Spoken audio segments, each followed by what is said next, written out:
What if we all have the ability to connect with spirit, to receive guidance, and to understand energy in a deeper way than we've ever been taught? Hey, Sparkles, and welcome back to Intuitive Wisdom. This is episode 243, and today's conversation is one that invites us into the mystery of intuition, spirit, healing, and what happens beyond this life. I'm joined by Julie Ryan, a medical intuitive, psychic medium, inventor of surgical devices, entrepreneur, and teacher, who has spent years helping people understand the energetic connection between the body, spirit, and healing. Julie often describes herself as a human MRI. She's able to scan the body energetically and receive intuitive information. But what I love most about this conversation is her belief that these abilities aren't exclusive. They're available to all of us. We talk about what it means to connect with spirit, why spirit is pure love and joy, and how intuition expands once we begin to strengthen that connection. Julie also shares insights from her book, Angelic Attendance, where she explores what happens as we transition from this life to the next, including the 12 phases of transition, the role of angels, and why death is far less frightening than we've been taught to believe. This conversation is expansive, comforting, deeply fascinating, and one that may leave you looking at intuition, healing, and even life itself a little differently. So, whether you're spiritually curious, navigating grief, exploring your intuitive gifts, or simply wondering what else might be possible, settle in. You're going to love this one. Here we go. Welcome to Intuitive Wisdom, a space where insight meets energy and intuition leads the way. I'm K. Margaret Solorio, author, Angel Reiki Master, biotech graduate, and a guide for those seeking alignment in their home and life. Whether you're navigating change, clearing emotional clutter, or simply craving clarity, Intuitive Wisdom invites you to slow down, tune in, and rise into your authentic self. New episodes weekly. Come home to your own knowing. Well, Julie, welcome again. Thank you so much for joining me today. How are you? I'm terrific. Thank you. Thanks for having me. Absolutely. As you may know, on this podcast, we like to explore what it means to live in alignment with your energy and how trusting your intuitive wisdom can transform both your inner and your outer world. And so I ask all my guests, and I'm curious for you if you could share a time when your intuition nudged you to do something unexpected. Yeah, at the beginning, more than 30 years ago, to get into this whole woo-woo world. And woo, by the way, means source in Taoism. I don't actually know have that. never heard that. But woo-woo is such a fun word. It is. We're supposed to have fun because spirit's pure love and joy. And so a girlfriend gave me a book called Anatomy of the Spirit more than 30 years ago, and I read it, and the author, Carolyn Mace, called herself a medical intuitive. And I thought, well, what the heck is that? I hadn't heard that term before, and I wanted to know more. And I'm an inventor of surgical devices sold throughout the world and have always been involved in the health care side of things from the supply side. So I wanted to know more. So I went to the bookstore because we didn't have the internet yet. I'm dating myself. And then I found a book called Hands of Light by Barbara Brennan, who the late Barbara Brennan was a former NASA physicist who parlayed very complex quantum physics principles into understandable English and used those principles for energy healing. And I wanted to know more, so I called her school and I said, you guys got anybody teaching this stuff in my area? And they said, yeah, as a matter of fact, we do. We have a graduate that just opened her own school. So that was intuition prompting me to take another step after I read that first book, and then take another step after I read the second book. And now it's developed into my career 30-some years later. Wow. I love the stories of breadcrumbs, of just have faith and take the next step and the next step and the next step. Your psychic abilities and services include, as you call it, a buffet of psychicness. That's right. I'm curious to learn more. If you could tell us more about what this means and how you help those that come to you. Sure. I'm a businesswoman and an inventor who learned how to do woo-woo, and I'm a buffet of psychicness. So buffet of psychicness means once we connect with spirit, we can do it all. I don't understand why you got the psychics and the mediums and the pet psychics and the past life people and the, whatever. It's all the same thing. It's all spirit once you connect. So that's what we do, and I have my Ask Julie Ryan show every Thursday night is so much fun, K. Margaret, because people call in from all over the world and partake in the buffet of psychicness. It's 8 p.m. Eastern. So we can talk to your dad, grandma. I can scan you medically, do energetic healings. I'm like a human MRI. I can see inside people's bodies with their permission, of course. And I can see broken bones, torn ligaments, viral infections, bacterial infections, cancer, whatever, and then facilitate energetic healings. Do that with your pet. We can talk to your pet. We can talk to any spirit that's attached to a body or not. We can do past lives. We can tell how close to death somebody is. And now I teach people all over the world how to do all of this stuff, either online in a couple of hours, self-paced with practice groups, or in my big training I do twice a year live, and that's a whole weekend. So it's everybody can do it. We're all doing it. We just don't realize it. It's just a matter of developing and enhancing it. Yeah, that's amazing. And I got to watch one of your shows, and that was the medical intuitiveness that was new for me. And you did a body scan and then right away had suggestions. And it was fun to watch because you had suggestions from yourself, but you also had suggestions of spirit and like, go look into this. The work that I do with spirit, I help energetically clear homes. And one of my favorite things is that learning to listen to spirit and that subtle voice was one thing, but then the suggestions that come in are always so loving and they're always so gentle. It's like, oh, if you wanted to, you could do this kind of feeling for me when they come through. And it's like, great. It's just so supportive, but in a very, you lead the way and there are all the answers. Just keep looking, asking questions. Well, and spirit's pure love. Yeah. So they're always going to make suggestions. And when we remember that time doesn't exist in the spirit world, time's a human creation, they don't care if we do it tomorrow or 5 lifetimes from now, because it doesn't matter, because time isn't a thing. In the spirit world, it just isn't our human existence, which I find really refreshing too, which I think goes into what you're talking about. They're gentle. They're saying, hey, what if you thought about this, but not like, you need to go do this now. Right. Exactly. Yeah. And it's a helpful perspective to say that about time, because I find that to be a big relief. I put a lot of pressure on myself about the timing, like, oh, you should have known this. Oh, you're late. But it's all relative. So you've published multiple books, including Angelic Attendance. Can you tell us more about your book? Yes, exactly. And can you talk to us about the angels that you see that are with us here in this lifetime and when we transition to the other side? Sure. I feel like a game show hostess It's when I hold up my book. Angelic Attendance, what really happens as we transition from this life into the next is about how when everybody dies, everybody goes to heaven, first of all. There was a movie out in the 1980s called All Dogs Go to Heaven. Well, all people go to heaven too. That's number one. Number two, we're all surrounded by angels and the spirits of deceased loved ones and pets as we're transitioning. And university-based research validates that and says that 90% of people at the end of their lives, Kay Margaret, see the spirits of deceased loved ones and pets. And some of us that have been through it with a family member perhaps will say, oh, that's the morphine. Grandma thinks she can see her mom who's been dead for 60 years. Well, that's not the morphine. Grandma can really see her mom. And now research validates that. So in Angelic Attendance, we have illustrations of how the angels and the loved ones are positioned and the pets and all of that. Anybody that wants a free copy, just go to julieryangift.com, julieryangift.com, and we'll send you a free digital and audiobook version. And we have it in Spanish too, if you prefer that. Because I think this stuff should be taught in all the schools, Kay Margaret. Everybody's so afraid. Mm-hmm. Die, and it's glorious. Maybe not today. My philosophy is happy, healthy, dead. It's like, okay, I just want to go on my sleep, but I'm done. But in the meantime, I have a really fun story of how the book came about. Yeah, May I share please. that? Yes.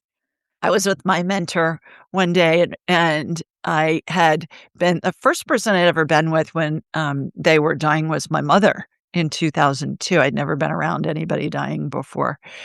And I had started studying the woo woo probably about 10 years prior to that. And so we're in her hospice. She was in an inpatient hospice facility, and my family and I were there. And then I'm just going to turn on my radar. I turn my abilities on and off at will. And then I'm going to turn on my radar and see what's going on because my heart was breaking because my mother was dying unexpectedly. And so I turned on my radar, okay, Margaret, and I saw all these angels and all these spirits of deceased loved ones that I was like, whoa, I hadn't thought of that person in 30 years since they died, but their spirit was in the room. And every dog that my family had ever had, and our guinea pig named Ralph, and Oh, stuff like that. So I watched all that unfold. And then a few years later, I had done that for other friends and family who had a loved one who was dying. And I was seeing the same scenario of what I witnessed with my own mother. And I was having a healing done by my mentor, and I was laying on this massage table, and there were my loved ones' spirits line the table because they participate in the healing. Even my dog, Katie, her little paws are on the table, and she's on her hind legs, and she's participating.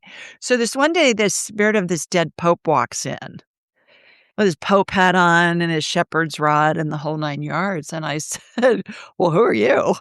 And like, "Hello." And, walked in like he owned the place, and he said, "I'm Clement," and my mentor, Susan, could see him too, and I said, "Um, okay, I'm so sorry, I've never heard of a Pope Clement." And he said, "Well, I was number 6." And I said, "Great, how may I help you?" And he said, "You're supposed to teach the world what happens when somebody dies, because wow. it's been so bastardized over the millennia, and people are so afraid, and there's nothing to be afraid of, and you know it because 'cause you've seen it." Mhm. And I said, "Well, thank you so much, but you see, I'm a businesswoman, and if I do that, people will think I'm nuts, so I'm really not interested, but thank you so much for stopping by." And he laughed, and he said, "Yeah, yeah, yeah. Well, this is why you're here, so just get on with it, because people are so afraid, and this is your mission, and everything you've done in your career has led you to be able to get this information out to the masses." So I thanked him again, said I wasn't interested. He left. A few minutes later, okay, Margaret, I go to my car just to head home, and I looked him up. And what I learned was Pope Clement VI was in office during the Black Plague, Oh, no. when two-thirds of Europe died, and he's best known for his prayers for the dying and his prayers for the dead. And Wow. I thought, Ryan, you can't make that up. I never heard of No. the guy. And so that's really what led me on this trajectory to write the book, teach people what happens, and then the buffet of psychicness all comes along with it, because once we connect with spirit, we can do it all. Yeah. I think of psychicness as almost like either opening the door or just holding the door open and getting to be that channel. Do you ever feel overwhelmed by the grief that pours out from this side? No, No. never. Because I mean, I'm gonna cry. When I was young. Hi, Sparkles. Before we continue with today's episode, I have a few quick announcements to share with you. First, I created a free 3-day experience to help you gently reset your space and your energy. It's called the Spring Energy Refresh.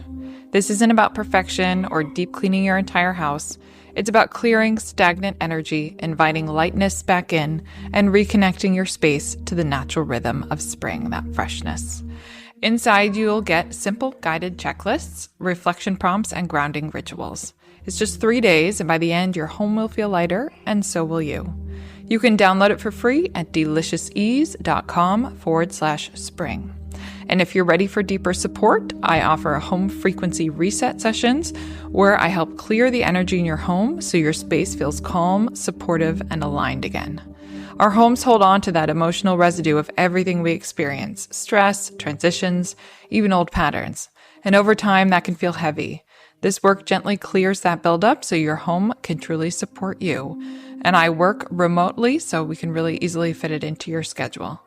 You can learn more and book a session at deliciousease.com/services.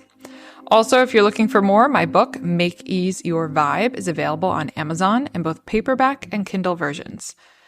It's filled with practical tools to shift your mindset, your energy, and your time in a way that feels intuitive and supportive. And when you purchase your copy, you can also get access to exclusive bonus content that I've created for each chapter.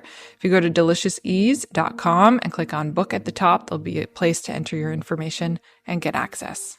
And finally, I'm excited to share Intuitive Wisdom now has listener support open. If this podcast has supported you in any way, you can give back with a monthly donation starting at just $3 a month. As a thank you, you'll receive a shout out on our monthly Insights episode, a custom blessing spoken in your name, and healing energy intentionally sent your way. It's a beautiful exchange of energy, and it truly helps these conversations flowing. You can become a supporter through the link in the show notes. All right, Sparkles, thanks so much. Let's get back to the episode with Julie Ryan. We know they were escorted by angels. Nobody ever dies alone. We're all escorted to heaven by angels. We're all surrounded by angels and the spirits of deceased loved ones and pets. And so I really get this information out to the world, to everybody, but in particular to people who have a loved one who they believe died alone. No, they didn't, number one. And also to first responders and service people that are in the military. Because again, their families are often so distraught because they believe that they died alone. And nobody dies alone. Everybody's always surrounded by angels. And back to the time thing that we mentioned earlier, everybody goes through what I call the 12 phases of transition, regardless of how they pass.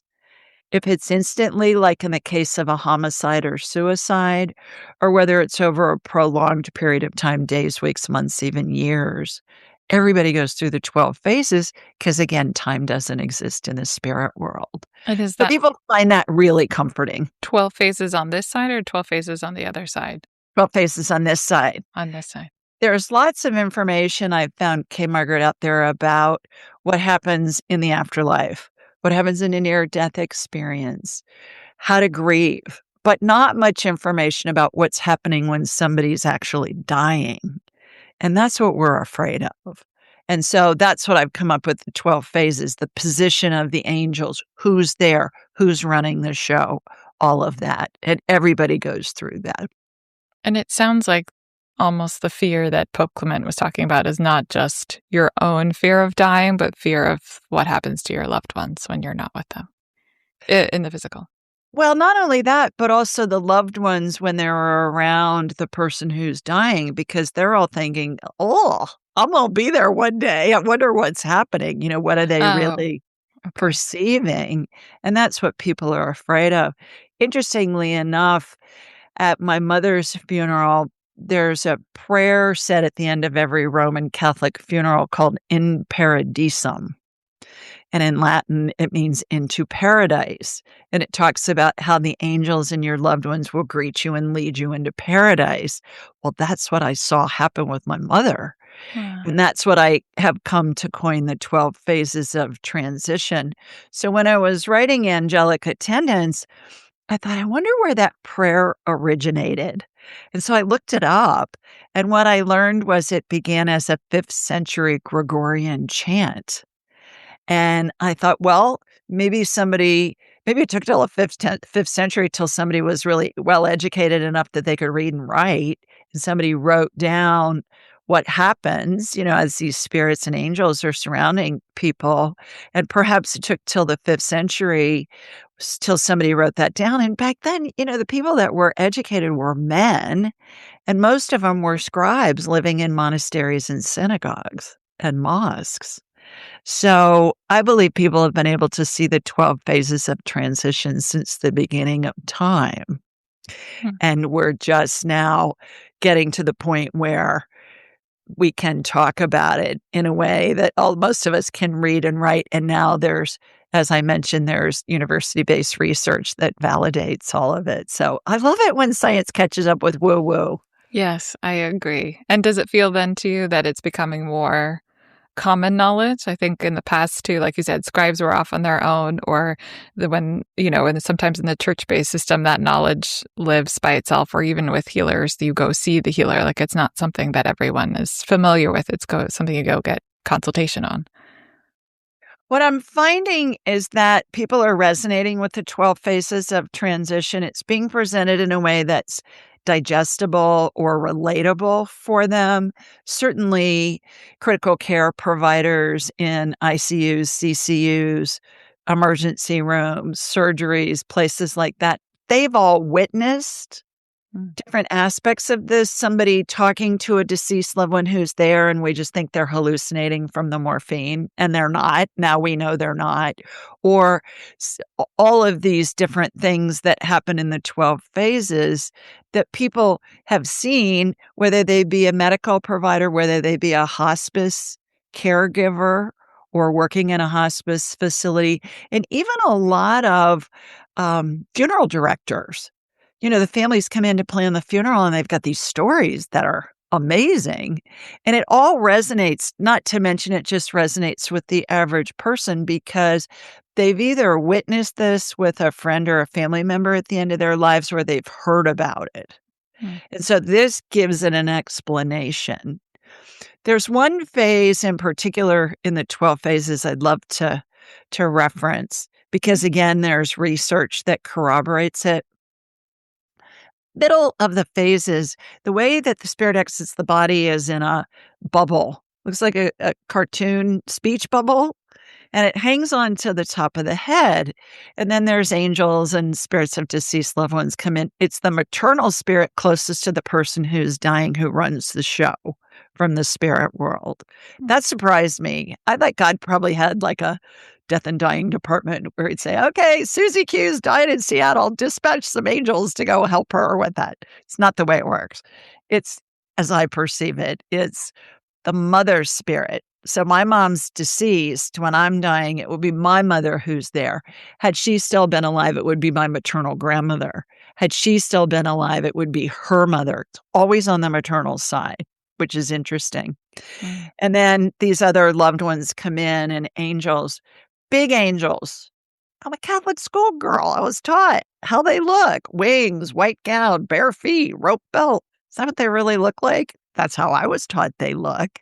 Somebody who grew up in the jungle, in the middle of the Amazon may see angel energy as like a purple ball of fog or something, because spirit's going to show up to us in a way that we can recognize them. Mm-hmm. So about phase 6, Kay Margaret, there are 2 additional angels that show up on either side of this speech bubble. And after phase 9, between phase 9 and 10, their wings start to move. And I saw this with my mom, and I thought, I have no clue what's going to happen, but I know this is going to be an integral part of her spirit separating from her body. Oh.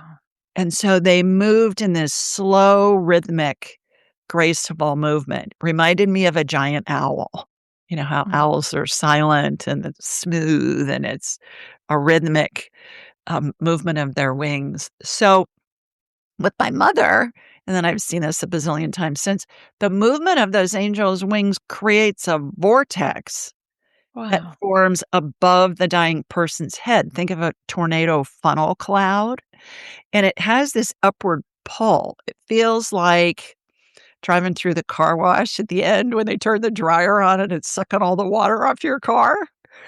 And so that is exactly what happens when you hear near-death people, NDEers, say, well, I went through a tunnel. It was like being pulled up. That's the tunnel they're talking about. And that's what helps the spirit separate from the body. And then those angels escort that person's spirit to heaven.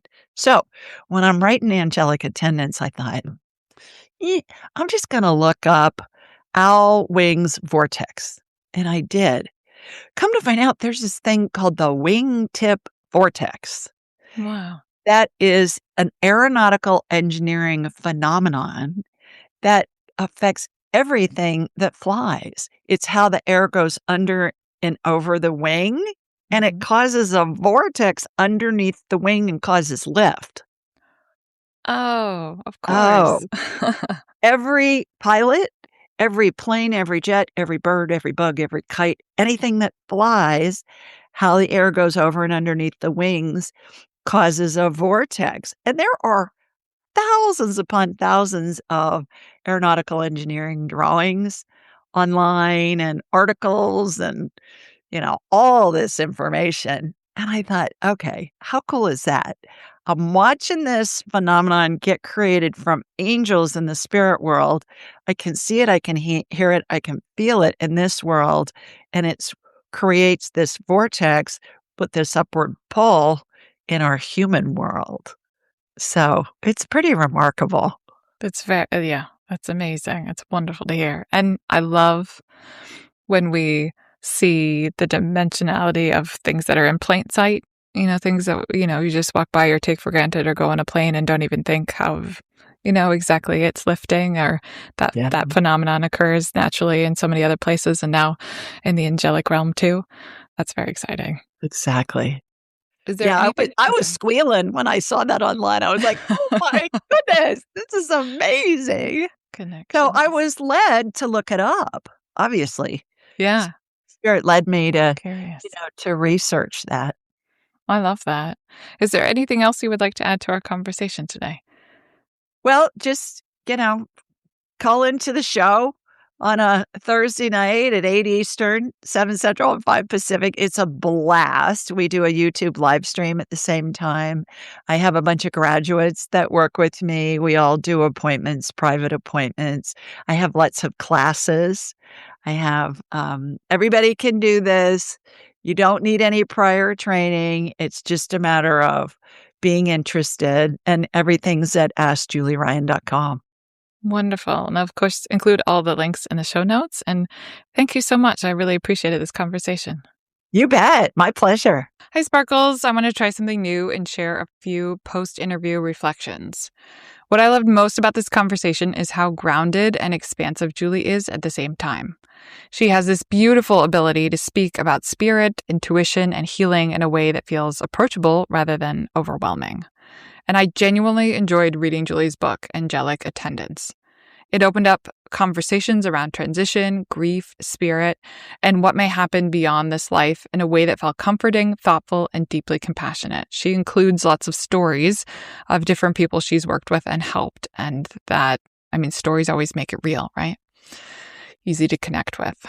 I have a lot of respect for Julie's years of experience and dedication to this work. She has spent decades developing her abilities, helping people, teaching, and sharing what she's learned in a very open and generous way. Something I appreciated throughout our conversation was that openness. There's vulnerability in sharing intuitive gifts publicly, especially in spaces that can sometimes feel skeptical. And I admire her willingness to continue showing up and helping others. I find it really inspiring in my own work with home energy resets, helping people clear stuck energy, reconnect with themselves, and create homes that feel supportive, peaceful, and aligned with where they're headed.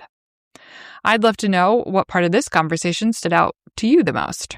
Did something shift your perspective, spark curiosity, bring comfort? Let me know. Best way to reach me right now is via email at support@deliciousease.com. All right, Sparkles. See you next week.